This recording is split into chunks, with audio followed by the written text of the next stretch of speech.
High, আমি বিনিতা। আমার হবিগুলোর মধ্যে গার্ডেনিং একটা। এই ফুলটাকে কুঞ্জলতা বলে। কি সুন্দর দেখতে, তাই না?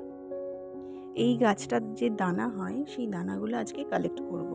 কীরমভাবে কালেক্ট করব বা কখন কালেক্ট করা উচিত সেটা দেখি। ফুল শুকিয়ে গেলে ফুলের নিচটা এরমভাবে মোটা হয়ে থাকে। এই সময় এটা এখনও কাঁচা আছে। এটা এখনও পর্যন্ত পরিপক্ক বীজ নয়, যেটাকে আমরা ভাঙবো।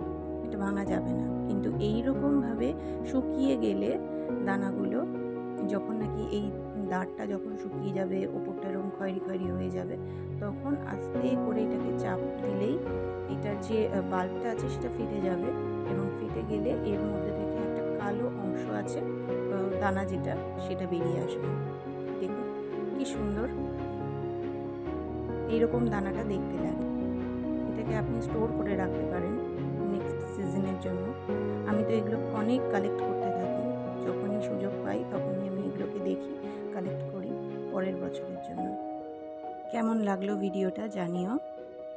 আজ চলি, দেখা হবে অন্য এক ভিডিওতে। টাটা।